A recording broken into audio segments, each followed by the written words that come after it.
Esse tema é tremendo, paternidade. Eu queria que você se colocasse de pé e abrisse no livro o segundo livro dos Reis.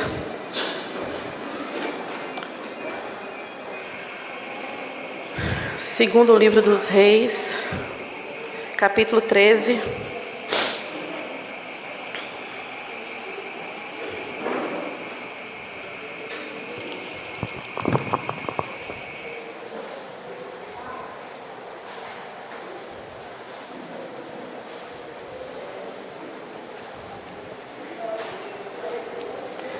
Interessante que foi começada a ministração no primeiro dia, sobre a vida de Elias em relação a Eliseu.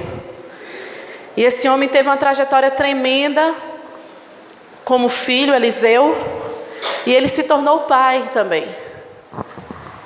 E no final da vida dele, ele já estava enfermo. E é esse texto que nós vamos ler, para depois você fica com a sua Bíblia aberta, que nós vamos passear em vários textos da Bíblia.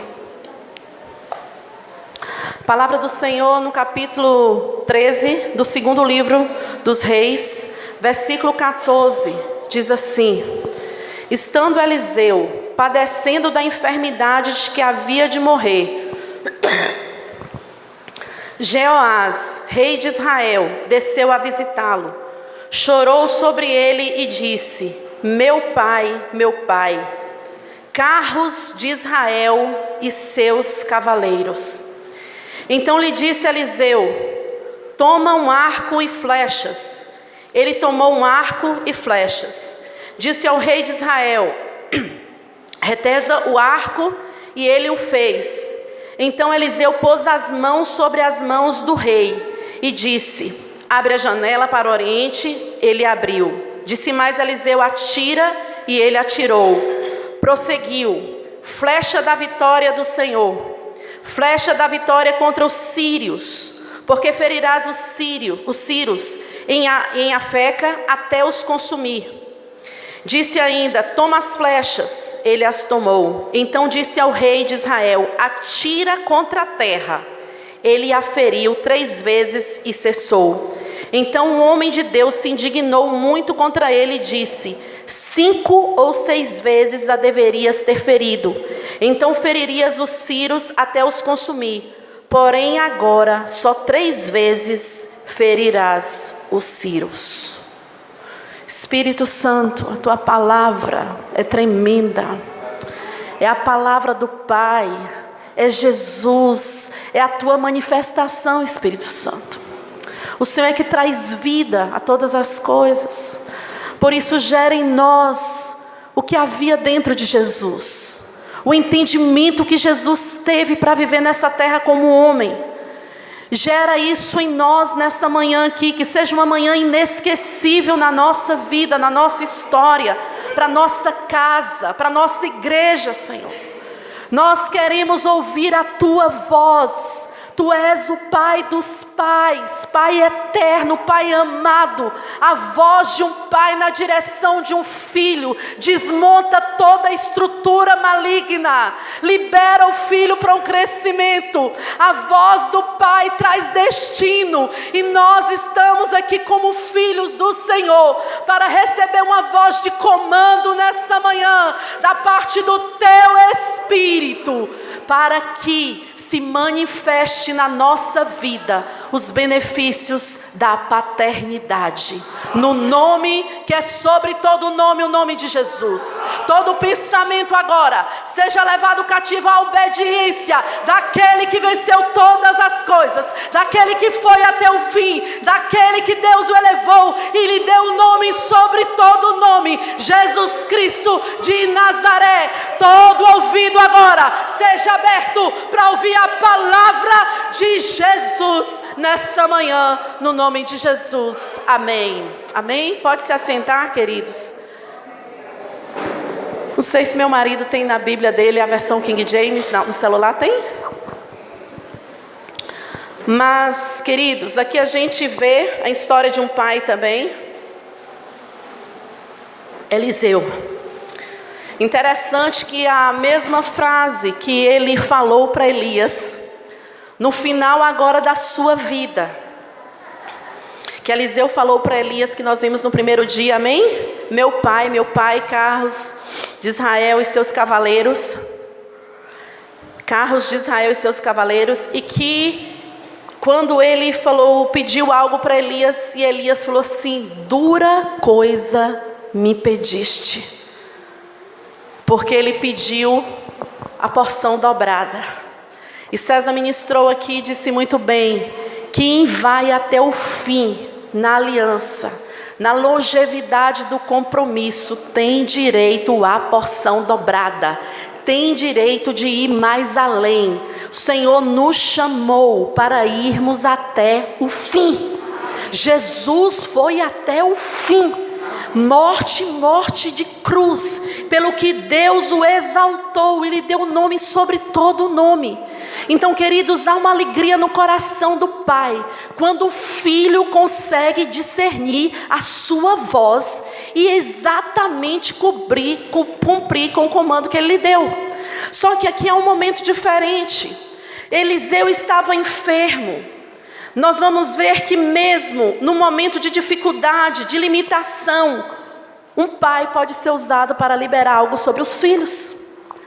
Eliseu estava com a enfermidade de que ele iria morrer, era uma limitação humana, mas isso não tirou dele a autoridade no mundo do espírito de dar uma orientação e um decreto da parte de Deus para quem se achegasse a ele. Para esse filho, no caso que se pôs aqui, foi o rei de Israel, Jeoás. E ele foi visitar e disse: meu pai. E quando ele viu a situação que esse rei estava vivendo, esse ataque desse povo inimigo, diz que Eliseu deu um comando, falou: toma um arco e flechas. Diz que ele tomou o arco, fez exatamente como Eliseu falou. Ele começou bem. Ele começou no entendimento, ele começou buscando ouvir orientação, esse rei de Israel. E Eliseu disse: retesa o arco, prepara o arco. A Bíblia diz assim: ele o fez. Está caminhando, está começando bem, está seguindo as orientações, está se permitindo ser direcionado, porque o filho precisa ser uma pessoa ensinável. O filho precisa ser uma pessoa que se deixa ser tocado no discipulado, na orientação, nos comandos. A voz de autoridade é do pai e não do filho. Tudo isso é um treinamento daquilo que Deus é para nós. Amém, irmãos? Um Deus de autoridade, um Deus que aponta o caminho. E diz no versículo 17, no versículo 16 ainda: então Eliseu pôs as mãos sobre as mãos do rei. Eu acho isso lindo. O pai que toca no filho. O pai que fala: eu vou te ensinar como é. Eu vou te apontar o caminho. Existe uma forma. Eu vou segurar na tua mão. Não é um pai distante. Esse é o nosso pai. O nosso pai, ele segura nas nossas mãos. Ele prepara as nossas mãos. Ele nos ajuda a manusear as armas de defesa e de ataque. Esse é o nosso Deus, que é presente em todo o tempo na nossa história. E assim ele tem levantado os pais que tocam em nós, que apontam, que tem paciência conosco, que nos envolve com o seu amor, com a sua direção, com a sua instrução, com a sua correção também. E diz que ele tocou as mãos sobre as mãos do rei e disse: abre a janela para o oriente. O rei abriu. Disse mais Eliseu: atira. E ele atirou. Prosseguiu: flecha da vitória do Senhor. Flecha da vitória contra os sírios, ou seja, proclame. Falou: proclame a palavra. Tem que ter uma palavra que saia da boca do filho conforme o pai ordenou. Libere a palavra, abra a janela, veja novos horizontes, filho, e diga: flecha da vitória. Libere a palavra da vitória na direção da sua conquista. E disse assim: porque ferirás os sírios em Afeca até os consumir. Irmãos, aqui está a questão. Nós precisamos entender isso, que alguns têm começado muito bem. Tudo começa com um posicionamento. Tudo começa quando você se move no mundo físico. O primeiro mover é aqui, irmãos. Você começa a ser tocado pelo Senhor no seu coração, no seu entendimento, e você começa a tomar atitudes. E quando você está se movendo aqui, o mundo espiritual também está se movendo. E tudo começa com uma movimentação, com uma decisão. E isso agrada a Deus. Deus gosta quando a gente se move. Deus gosta, irmãos. Esses dias eu estava pregando em Salvador, na Guanabi, semana passada, e eu falei de Gideão malhando trigo no lagar. Chamou a atenção de Deus. O lagar não era para trigo, o trigo era na eira. Ali era lugar de se moer uva. Mas Deus gostou daquilo, porque Ele se moveu. Ele fala que Ele fez aquilo para pôr a salvo toda a provisão dos midianitas, para que os midianitas não tocassem. Deus está vendo o momento que você está passando, e Ele se alegra quando Ele vê você se movendo no mundo físico e no mundo do espírito. Isso chama a atenção do Pai, e fala que esse rei se moveu. Quando esse rei se moveu, o pai Eliseu estava ali mesmo enfermo, na sua limitação humana, estava ali falando. Mas só que o pai deu uma palavra de destino: você vai ferir até os consumir. Aí, irmãos, o filho, o rei de Israel, se embaraçou nesse momento. Não foi até o fim. Quando Eliseu manda que ele tomasse as flechas, ele tomou. E diz: atira contra a terra. E a Bíblia fala: ele feriu 3 vezes e parou. A palavra do pai era: você vai até acabar com eles, até o fim. Mas o filho não discerniu isso. Eis a questão, irmãos, nesse tempo, nós precisamos ouvir claramente a voz de Deus, e a voz do Pai é espiritual, do Pai eterno, do Pai espiritual dessa igreja, do Pai que está sobre nós, e irmos exatamente no caminho que nos direcionou da parte do Senhor. É para ir até o fim, então nós vamos até o fim. É para consumir, então nós não vamos parar no meio do caminho. Ele se distraiu, e quando ele se distraiu, diz que Eliseu se indignou, porque Eliseu era um homem inconformado. Eliseu, ele sonhava muito grande, ele sonhava os sonhos de Deus, ele viu isso na vida do pai dele, de Elias. E fala que ele se indignou e ele se revoltou. É como se falasse assim: mas meu filho, eu mandei você ir até consumir e você parou. E agora vai ser como você desenhou. Eu dei um destino profético. Você ia acabar com eles, mas agora você só lançou 3 flechas. 3 flechas não acaba com ninguém. Nessa situação, nessa guerra, tinha que ser mais, tinha que ser 6, tinha que ser bastante flechas.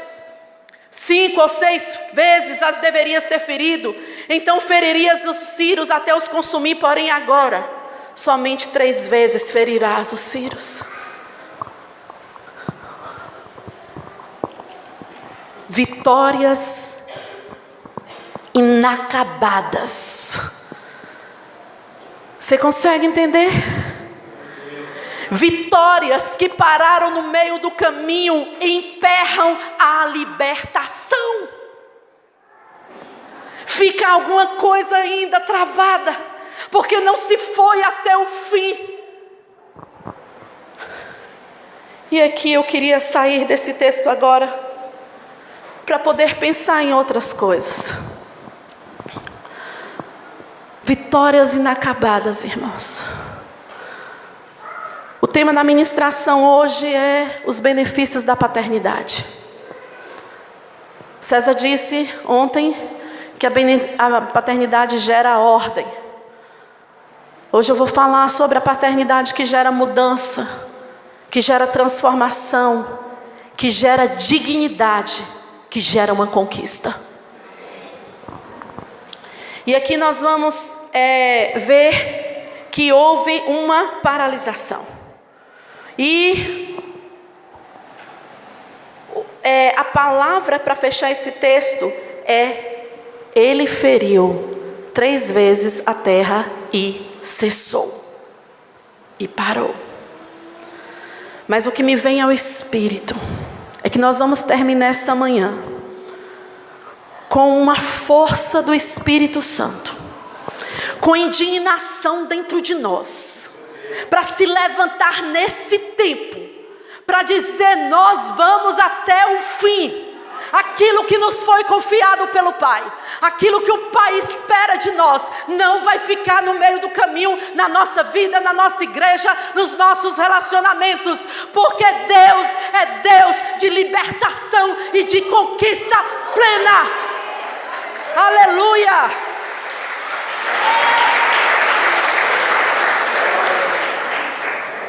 Houve um homem que também foi um pai para sua equipe. E essa história, eu preparei essa mensagem para pregar em Feira de Santana, que eu estava em São Gonçalo 15 dias atrás. O Senhor não permitiu.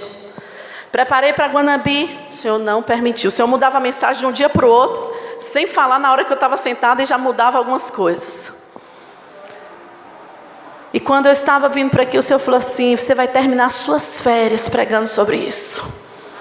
Eu reservei para o último dia. Eu reservei como a melhor parte, porque essa palavra corta, não vai ser só a sua vida, essa palavra está cortando a minha vida. Tem uns 2 meses que eu estou ruminando nessa palavra. 2 meses não, desde que César foi para Jerusalém em maio.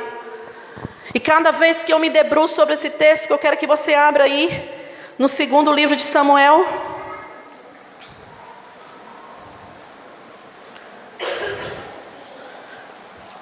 Capítulo 5. Deixa eu ver se é segundo. É 2 Samuel, capítulo 5. Nós vamos falar de um pai chamado Davi. Davi foi um pai para os seus valentes. Davi foi um pai para os seus exércitos, para o seu exército.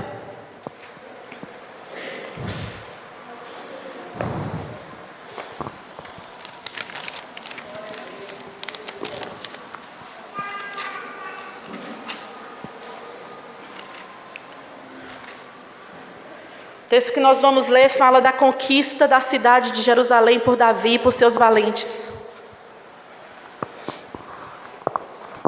Nós vamos ler aqui, capítulo 5 do 2º livro de Samuel, versículo 3. Assim, pois, todos os anciãos de Israel vieram a ter com o rei em Hebrom. E o rei Davi fez com eles uma aliança em Hebrom perante o Senhor. Ungiram Davi sobre rei sobre Israel. No 6, partiu o rei com os seus homens para Jerusalém contra os jebuseus, que habitavam naquela terra, e que disseram a Davi: não entrarás aqui, porque os cegos e os coxos te repelirão, como quem diz: Davi não entrará nesse lugar. Porém Davi tomou a fortaleza de Sião, essa é a cidade de Davi.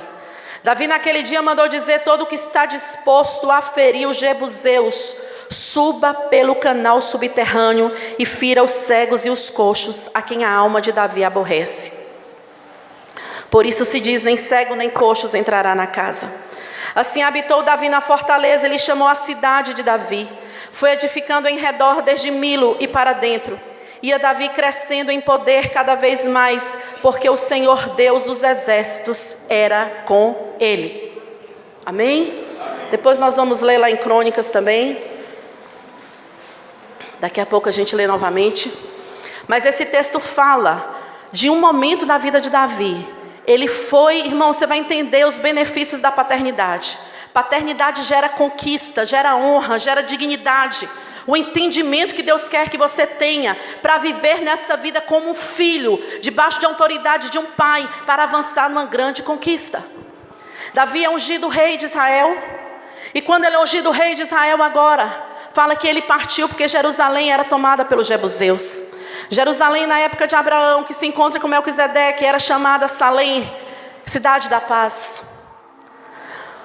Depois os jebuseus vão tomando ali, vão entrando, são inimigos que resistem e que ficam, os jebuseus, que permanecem naquele lugar e se resistem a sair. O Senhor tinha dado uma ordem de quando o povo entrasse na terra, tinha dado essa ordem para Moisés, de quando o povo entrasse na terra, o povo deveria tirar todos os inimigos. E ainda diz assim, que aqueles que ficassem, ia ser como perturbadores. Aqueles que o povo de Israel deixasse ficar na terra, ia perturbar a sua vida. Ia ser como espinho aos seus olhos. Você sabe o que é isso? Um espinho no olho? Era isso o que o inimigo que ficasse na terra ia fazer. E aí começa todo o processo de conquista através de Josué. O povo vai entrando na terra, vai tomando posse. A Bíblia fala no livro de Josué, capítulo 15, volta rapidamente aí, queridos.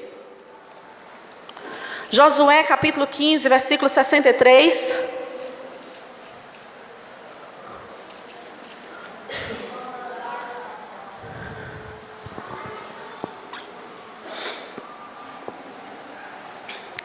A Bíblia fala no livro de Josué que houve uma guerra contra o rei de Jerusalém. E o povo de Deus ganhou. Mas na hora de possuir, não conseguiram possuir. No capítulo 15 do versículo 63 diz assim: não puderam, porém, os filhos de Judá expulsar os jebuseus que habitavam em Jerusalém. Assim habitam os jebuseus com os filhos de Judá em Jerusalém até o dia de hoje, até o dia que foi escrito aquele livro. Então eles conseguiram vencer o rei de Jerusalém durante aquela entrada na terra, mas eles não conseguiram tirar os jebuseus, e os jebuseus ficaram em Jerusalém, que agora não era mais chamada, na época de Davi, Jerusalém. Jebus, cidade dos jebuseus, lugar onde se é pisado, lugar de resistência, lugar que o inimigo tomou e falou: daqui eu não saio. Queridos, isso é muito sério, porque a principal montanha de Sião, a principal montanha era a fortaleza de Sião, e era uma espécie de uma muralha natural que protegia a cidade. Era uma montanha alta, rochosa, paredões, tinha nichos nas cavernas. Os inimigos, eles adentravam aquelas cavernas e ficavam ali. Quem tentasse subir por aquele caminho da muralha não ia conseguir nunca. Eles arremessavam coisas, eles arremessavam pedras, eles eram um povo resistente a sair. Ninguém conseguia tomar Jerusalém. Só que Jerusalém é o coração de Israel. Jerusalém, Davi via isso, a fortaleza de Sião. Irmãos, a unção que Davi recebeu lhe deu uma autoridade no nível maior. Eu quero te falar uma coisa, que a unção não impede a oposição, mas a unção te dá autoridade para enfrentar o inimigo. E aí esse homem que era pai, dá um comando. Eu amo esse texto. Eu amo quando eu leio e falo assim: partiu Davi e todos os seus valentes. Hashtag partiu, é assim que fala? Partiu Davi, foi minha filha que me ensinou, meu irmão, que eu não sabia nem falar isso. Hashtag partiu e os valentes foram atrás. Eu estou vendo aqui hoje a Igreja Batista aqui. Hashtag partiu todo mundo para uma grande conquista. No nome de Jesus. Não vai ficar mais do mesmo jeito. Porque quando a luz e o entendimento chega, o Senhor nos mobiliza no mundo físico e no mundo espiritual. E aí fala: partiu Davi. Irmãos, quando ele vai para lá, para Jebus, onde estavam os jebuseus que habitavam naquela terra, ouve-se uma voz. Mas antes dessa voz chegar, eu acho interessante quando fala assim: partiu Davi, o povo de Israel, ou a outro texto fala: partiu Davi e os seus valentes, porque aqui era uma guerra que precisava estarem juntos. Unidade é uma chave. Irmãos, a paternidade de Deus fala disso, fala de ser um. É uma mistura entre Pai, Filho e Espírito Santo, que você, às vezes, você não consegue definir algumas coisas, porque eles são tão um. Jesus disse assim: eu e o Pai somos um. Eu falo o que eu vi do meu Pai. Eu sou movido pelo Espírito do meu Pai. A gente está tão junto nessa aliança, nessa conquista. E é isso que Ele quer fazer, irmãos. para uma grande conquista, precisa ter unidade. Unidade é uma arma de defesa, de ataque. Unidade também nos protege, mas ela também ataca. Ajuntou-se o povo, eu gosto desse texto de Esdras, como um só homem em Jerusalém. Ajuntou-se a igreja batista teocrática como uma só no bairro Cabula. Quero ver o inimigo prevalecer nesse lugar. Uma igreja que caminha numa visão de paternidade, debaixo de um comando do Eterno e de um comando do seu Pai espiritual.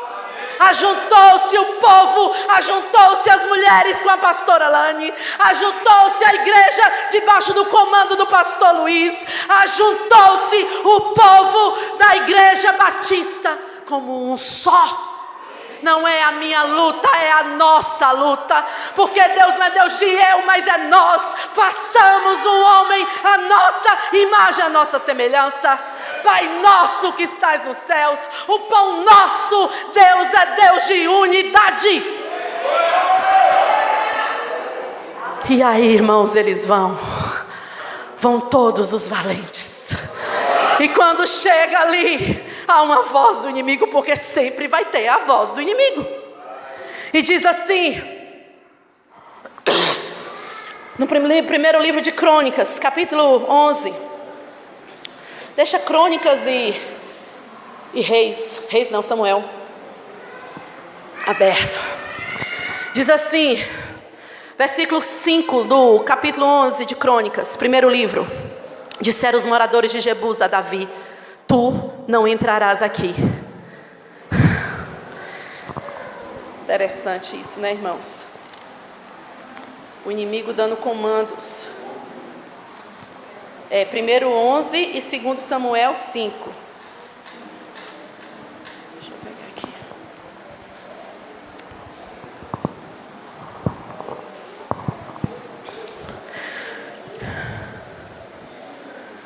E você sabe o que eles falam?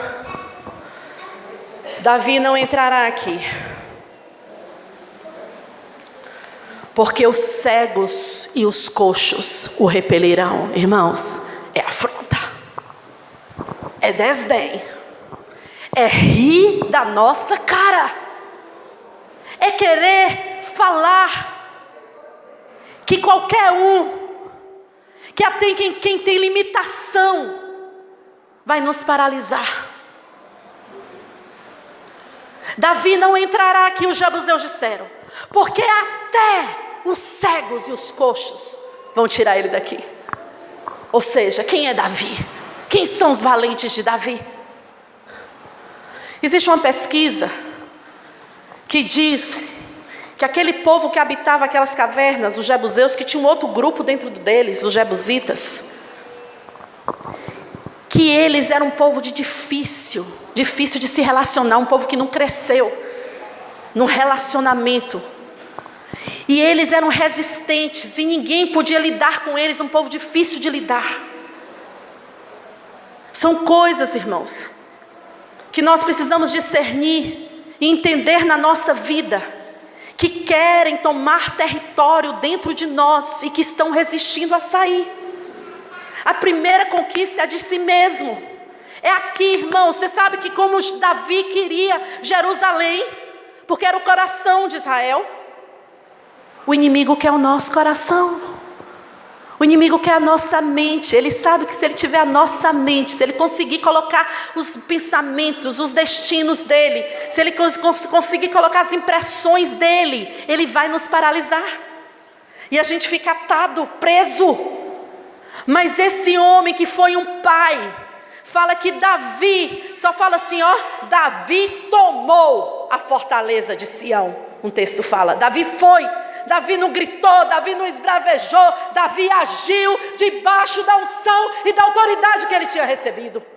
Davi não negociou com eles, Davi não acertou um contrato com ele, Davi foi debaixo de um comando e de um ímpeto e de uma convicção que ele tinha. Davi mandou dizer, todo o que tiver disposto, quem quiser ferir os jebuseus, tem que querer, irmãos, o reino de Deus é assim. Tem que querer. A conquista não vai acontecer na nossa vida se a gente ficar de braços cruzados, só lamentando e relembrando coisas que vão nos dar nostalgia, que vão nos dar melancolia, que vão nos colocar para baixo. A conquista não vai chegar na sua porta se você não quiser. O reino de Deus tem princípios. Jesus disse: se alguém quiser, tem que querer para ser discípulo e ter uma conquista. Tem que ter vontade, tem que ter obstinação, tem que querer se mobilizar. Isso é reino de Deus. Glória a Deus. Eliseu falou para Elias, irmãos: eu quero porção dobrada. Como é que eu caminho contigo, meu pai? E vejo tanta libertação e tanta conquista. Eu quero mais ainda. Isso agrada a Deus, porque Jesus falou que a gente faria maiores obras ainda. Isso chama a atenção de Deus. Quem deseja aquilo que está no coração de Deus. Seja uma mulher de convicção, seja um homem de convicção, seja um jovem de convicção, seja alguém que quer e que esteja disposto a lutar por essa conquista. Eu quero. Aí Davi disse assim: quem quiser, tem que querer, irmãos. Suba pelo canal subterrâneo. Isso eu já estou em Samuel. Suba pelo canal subterrâneo. Quem quiser ferir os judeus, e fira os cegos e os coxos, a quem a alma de Davi aborrece. Aqui não é discriminação, irmãos, de Davi com cego e coxo. Alguns chegam até dizendo umas pesquisas aí que não é nem que tinha isso realmente lá. Não sei, mas eu só sei que Davi teve um entendimento. A minha alma aborrece tudo o que é tropeço. A minha alma odeia tudo o que não traz crescimento para a minha vida. A minha alma fica indignada com aquilo que quer travar a conquista de Deus na minha direção.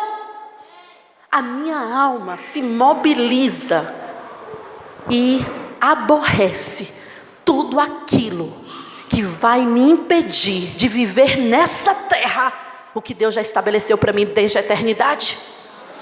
Essa indignação tem que vir no nosso coração, de você se levantar como aquela mulher do filme Quarto de Guerra, na sua casa, em oração, não em palavras, porque quem muda coração é Deus, irmãos. Não vão ser as minhas palavras e nem as suas.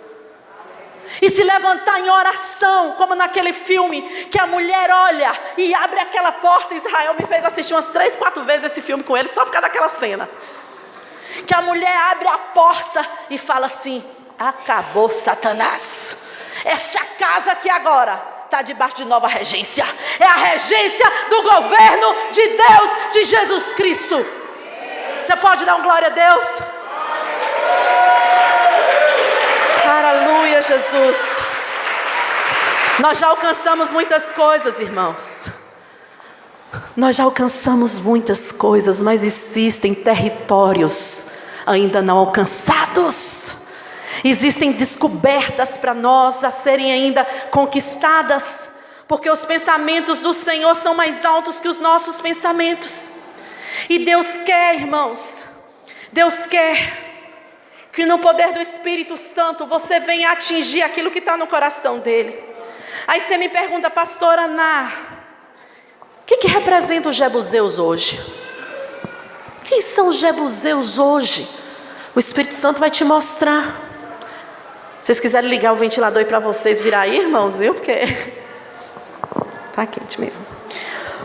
Os jebuseus, quem está anotando, representam estruturas malignas, detentoras de fortalezas antigas. Era um povo resistente, difícil de lidar, zombador, opressor. Eu posso dizer que fortalezas, se os jebuseus detêm fortalezas antigas, as fortalezas são velhos e conhecidos problemas, hábitos, pensamentos. As fortalezas são velhos e conhecidos problemas antigos, pensamentos, é fortificação antiga, é algo que parece ser intransponível. Deus quer quebrar essas fortalezas.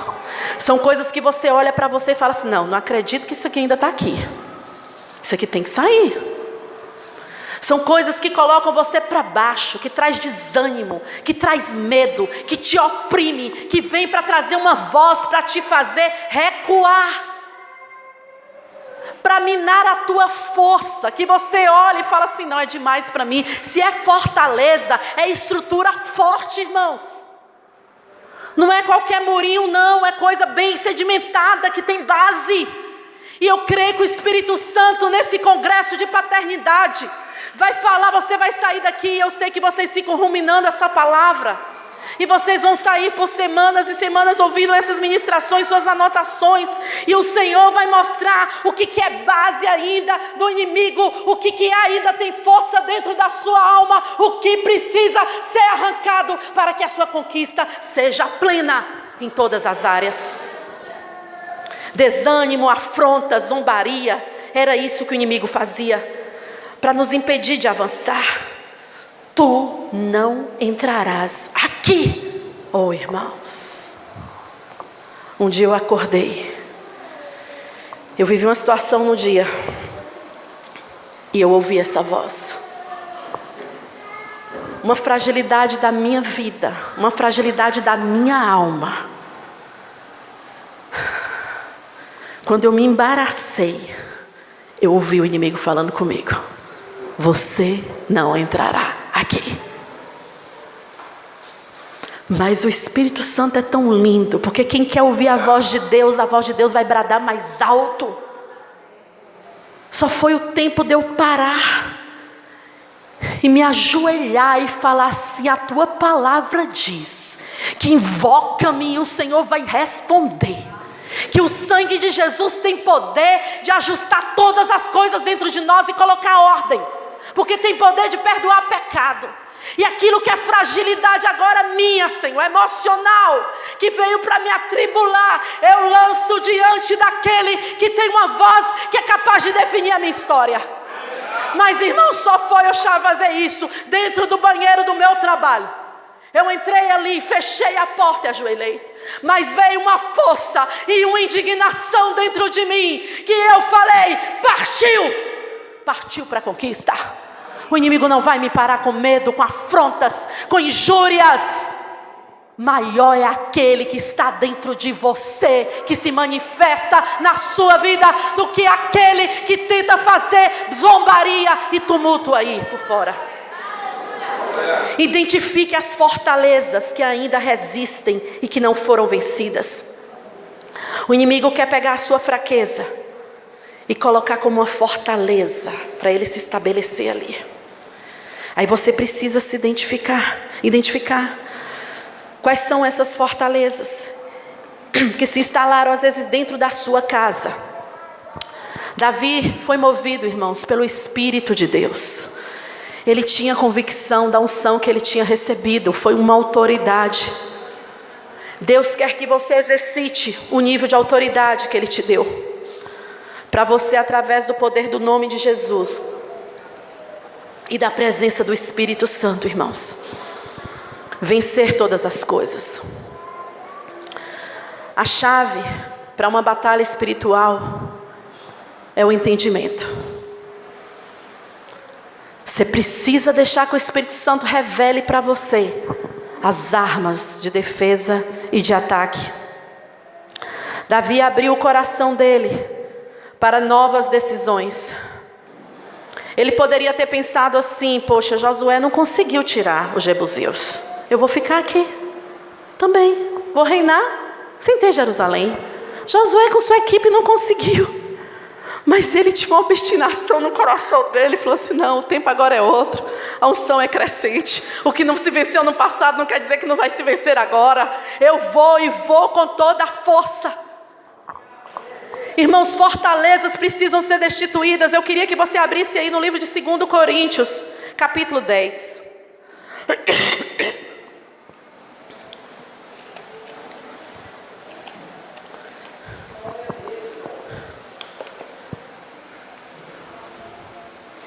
Como é que se constrói uma fortaleza, irmãos? Através do pensamento. Você sabia que uma fortaleza se firma através daqui, ó? Irmãos, é tudo aqui, ó. É aqui que o inimigo quer. É aqui a base. Por isso a Bíblia nos chama para pensar nas coisas que são do alto, para sermos movidos pela eternidade, para pensar naquilo que é honroso, aquilo que traz glória, aquilo que traz fama, aquilo que honra o nome do Senhor. Encher o seu pensamento, fala, habite dentro de vós a palavra de Deus, porque a palavra de Deus tem poder de desestruturar qualquer fortaleza.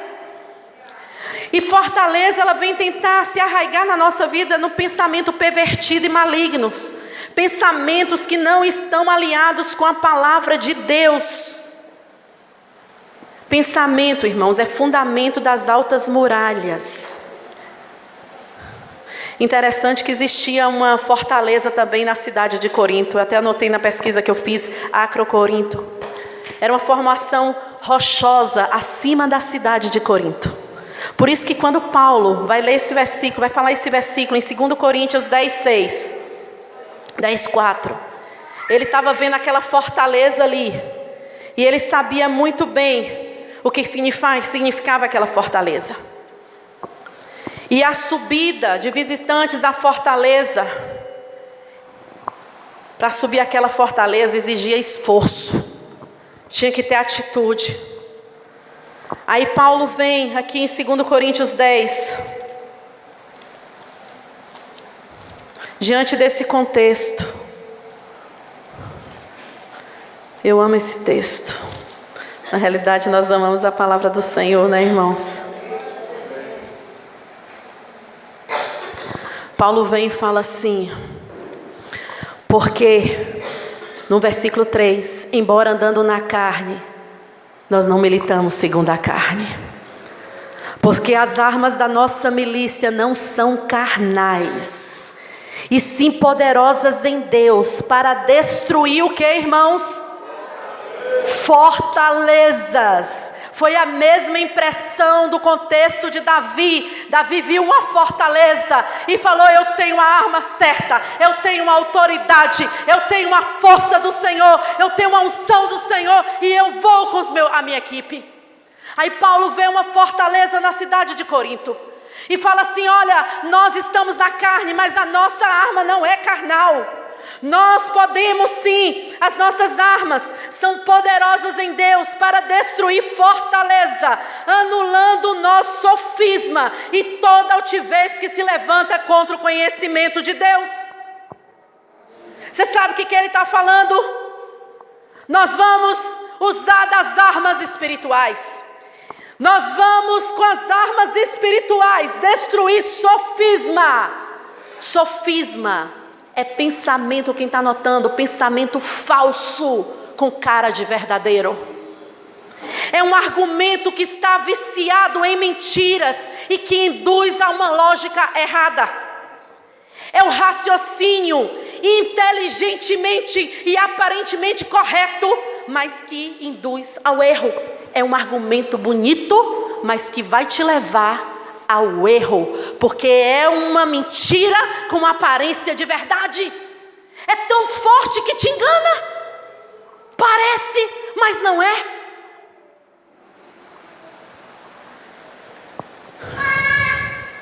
É a meia-verdade, irmãos. Só que na palavra de Deus, a meia-verdade é mentira inteira, né? Assim, não existe meia-verdade. Ou é verdade ou não é. São aquelas declarações, são aquelas expressões que vêm dentro de você e fala assim, olha, seu pai não conseguiu, sua mãe não conseguiu. Estava aconselhando uma moça esses dias, recém-casada há 5 anos, e que houve uma situação difícil na sua família. E ela falou assim, você sabe como é que o inimigo está soprando para mim? Sua mãe se separou do seu pai. E você cresceu só pela família, pela avó. Assim vai ser também com a sua família. Seu casamento não vai prosperar. Vai se repetir essa história por causa de uma situação que aconteceu. O inimigo trouxe isso à memória. Isso irmãos, parece uma lógica de coisas que vêm acontecendo. E você vai olhando para a história de alguns familiares e você vai vendo as coisas se repetindo. Aí passa uma geração, vem, passa outra geração, vem. Aí você fala assim, não é assim mesmo. Algumas expressões como o pau que nasce torto, morre torto. Você nunca vai superar essa fragilidade. São expressões que vêm na nossa mente. Você já tentou tantas vezes, quantos congressos, quantos mergulhados, quantos propósitos, e você não conseguiu. Será que você não viu que não vai dar certo? Isso é voz do inimigo. Você sempre vai ter esse problema de alma. Você nunca vai conseguir se organizar nos seus pensamentos. Isso é voz do inimigo. São estruturas. Mas eu quero te dizer que não se destrói fortaleza com condicionamento físico, com sabedoria humana e nem no poder na carne. A única maneira de destruir uma fortaleza, que é uma mentira, é você usando a verdade. E a palavra de Deus é a verdade.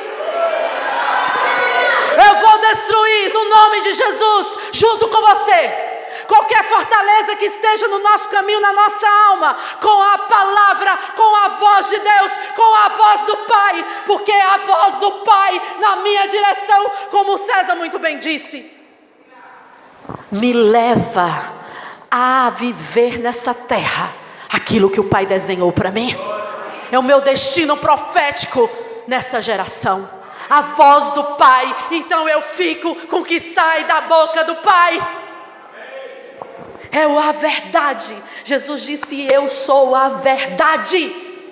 Então eu fico com os ensinamentos de Jesus. E com isso eu vou queimar a base da mentira. Jesus venceu o sofisma de Pedro, quando Pedro disse que ele não poderia morrer. Parecia bonito, não parecia, irmãos? Mas Jesus venceu com a palavra da verdade. Pedro, eu vim para isso. Sai daqui, Satanás. Você vai começar a partir de hoje a dar comandos de autoridade a essas vozes que vêm para dizer: você não entrará nesse lugar. Esse lugar não é para você, essa conquista não é para você. Você vai dizer: eu sou filho, eu tenho um pai, e meu pai tem voz de autoridade sobre a minha vida, e eu fico com o que meu pai disse. Antes de fechar, que eu quero fechar com uma pérola aqui.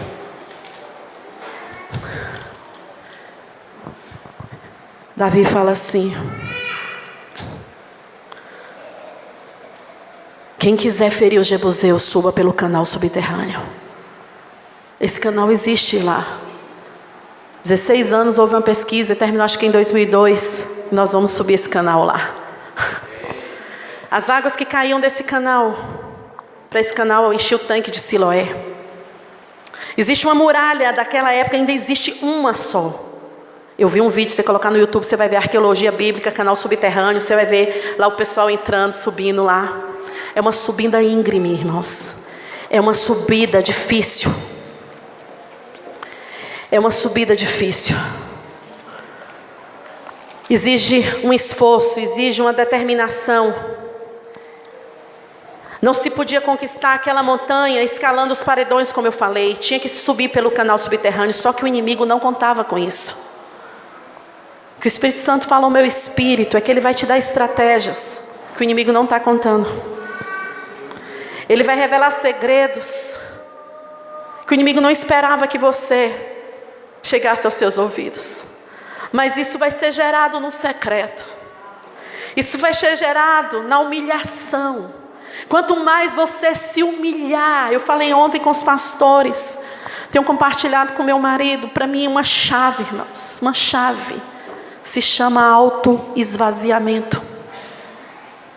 Quanto mais você se autoesvaziar, quanto mais você se humilhar diante do seu Pai, o Pai que te vê no secreto, que vê suas conquistas, suas dores, mas que vê a sua renúncia, a sua determinação, a sua disposição em querer renunciar, Ele vai te recompensar. A recompensa vai ser vir das mãos dele. Quanto mais você se humilhar, a Bíblia fala, pelo que Jesus se auto-esvaziou, se humilhou, assumiu a condição de servo, figura humana, foi ao desceu ao mais baixo nível de humilhação, que foi a morte de cruz. Existe uma pérola, existe uma autoridade que vem do alto esvaziamento. Quando ele desceu, o Pai fez ele subir e lhe deu nome sobre todo nome. Vai ser assim na nossa vida na terra, é padrão. Quanto mais descermos, mas o Senhor vai nos dar autoridade nesse mundo para enfrentar qualquer pensamento que se levante contra o conhecimento dEle. Você consegue entender isso? Deus revelou o segredo do inimigo. Tinha esse canal lá, e os jebuseus não esperavam que Davi fosse por ele. Todo mundo ia pela frente, Davi foi pelo canal. Era a subida. Era uma subida íngreme, difícil, porque isso fala de renúncia, de matar carne. Não se tem conquista sem matar carne. Não se tem, irmãos. O reino de Deus é assim. Quem quiser ganhar vai ter que perder. Tem que ter renúncia. Foi o padrão de Jesus para nós. Tem segredos que o Pai tem para nós. E Ele vai nos revelar. A paternidade gera ordem. A paternidade gera mudança e transformação. A paternidade te dá dignidade na conquista. Você vai chegar lá e não vai chegar de qualquer jeito. Vai chegar com honra da parte de Deus, porque escolheu o caminho mais excelente. Foi o caminho da obediência.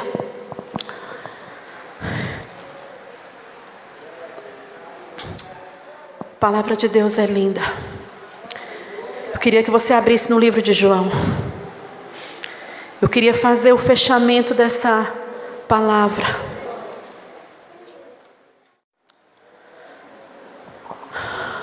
O Senhor é bom. Tudo o que o inimigo quer é que a gente não saiba que nós temos o poder de ser filho. Fala que Deus nos deu o poder de se transformar em ele não, mas a todos quantos receberam, Deus deu-lhe o poder de se tornarem filhos de Deus. É um poder, é uma transformação, é uma dinamite, o entendimento do que é ser filho. É um poder dentro de nós, irmãos. Você vai sair desse congresso sabendo, e hoje vai fechar com chave de ouro essa noite, com a sua identidade como filha e filho de Deus. Não abra, só ouça. Dar-lhe-eis um só coração e um só caminho para que me temam. O Senhor está usando o profeta Jeremias e fala assim: olha, eu vou dar um só coração. Eu vou dar um só caminho para que eles me temam. Você sabe o que quer dizer isso? Para que eles me amem com amor reverente. Todos os dias da vida deles, para o bem deles e para o bem dos filhos. O entendimento do amor de Deus para nós e de nós para Ele. Isso envolve temor do Senhor. Você saber quem é Deus e quem é você. O medo nos afasta de Deus. O temor do Senhor nos aproxima. Porque quanto mais eu o conheço, mais eu quero estar perto dEle. E eu quero amar o que Ele ama e aborrecer o que Ele aborrece. Isso é temor do Senhor. E aí o Senhor fala isso: eu farei com eles uma aliança eterna através de Jesus, segundo a qual não deixarei de lhes fazer bem, e porei o meu temor no seu coração, para que nunca se apartem de mim. Diga assim: eu quero o teu temor, Senhor. Você sabe o que você está pedindo? A presença do Espírito Santo na sua vida. Do tronco de Jessé sairá um rebento, e das suas raízes um renovo. Quem está anotando é Isaías 11. Repousará sobre ele, está falando de Jesus, o Espírito do Senhor. Repousará sobre ele o Espírito do Senhor, o espírito da sabedoria e do entendimento, o espírito de conselho e de fortaleza, que vence qualquer fortaleza humana aí na nossa alma, o espírito de conhecimento e o espírito de temor do Senhor. Estes são os 7 espíritos de Deus que a Bíblia fala. Repousará sobre ele. Do tronco de Jessé vai vir o rebento, o renovo, aquele que vai trazer a verdadeira vida.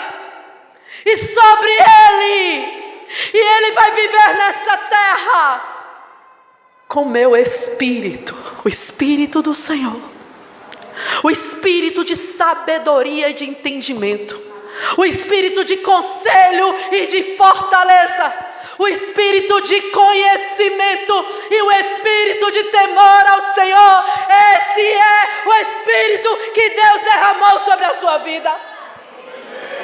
E nos últimos dias derramarei do meu espírito. O espírito de Deus está aqui, Isaías 11. São essas as características dele. Quando o pastor ontem falou aqui o governo da paternidade sobre nós. Você sabe, pastor, o que o Espírito Santo comunicou no meu espírito nesses últimos meses? De várias formas. Que o governo da paternidade é o governo do Espírito Santo. O governo da paternidade é o governo do Espírito Santo. Porque Jesus falou assim: eu não vou deixar vocês órfãos. Eu não vou deixar vocês sem pai. Ele virá.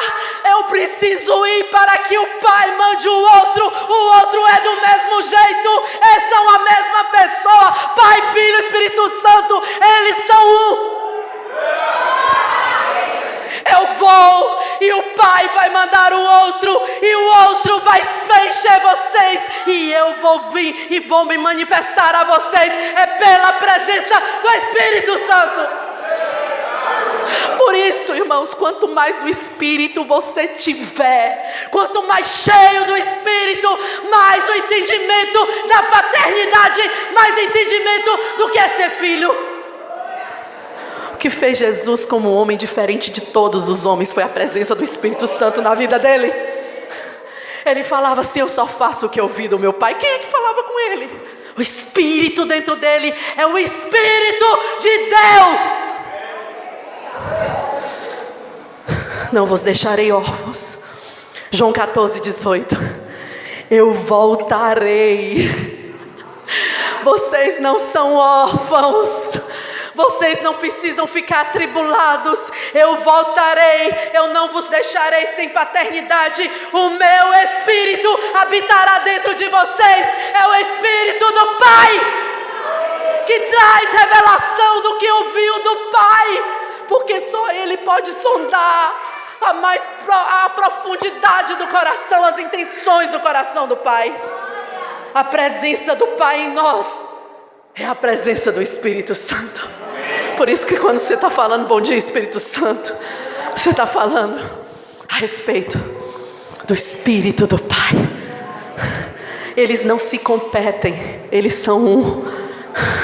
Entende, irmãos? E Jesus diz: e eu rogarei ao Pai, e Ele vos dará o outro, o Espírito da verdade que dele procede. Jesus fala que vence o sofisma, que vence, irmãos, a fortaleza, não é a verdade. Jesus se refere ao Espírito Santo como Espírito da verdade. Ele vai desmascarar as tramas ocultas do inimigo. Ele vai apontar o caminho. Ele vai dar testemunho a respeito de Jesus. O Espírito da verdade vai te habilitar para usufruir das conquistas e vencer os enganos, os sofismas. O Espírito da verdade que veio do Pai. Jesus diz: o Espírito da verdade que o Pai vai enviar saiu dele, vos ensinará todas as coisas, vos fará lembrar de todas as coisas, vai te ensinar a amar e obedecer o Pai. Se habita em vós o Espírito daquele que ressuscitou a Jesus Cristo dentre os mortos, esse mesmo que ressuscitou a Cristo Jesus dentre os mortos, vivificará também o vosso corpo mortal por meio do seu Espírito. Deus vai trazer vida pelo seu Espírito. O Espírito de Deus nos aponta para a paternidade, nos dá entendimento e libertação. Ora, nós não temos recebido o Espírito do mundo, está lá em 1 Coríntios, e sim o Espírito que vem de Deus, para que o conheçamos, o que por Deus nos foi dado gratuitamente. Nós temos o Espírito Santo para revelar a paternidade. O amor do Pai é derramado no seu coração pelo Espírito Santo. O governo da paternidade é o governo do Espírito Santo na nossa vida. Paulo fala assim: se você tem o Espírito de Deus, então você é filho de Deus. Romanos 8. Se você tem o Espírito, você é filho, porque o Espírito testifica, ele consolida, ele bate o carimbo. Você é filho, você é filho, você não é órfão, você tem paternidade, você tem direção, você tem a presença da pessoa mais importante, o Pai, o Filho e o Espírito Santo na sua vida. Aleluia! Eu queria que você se colocasse de pé.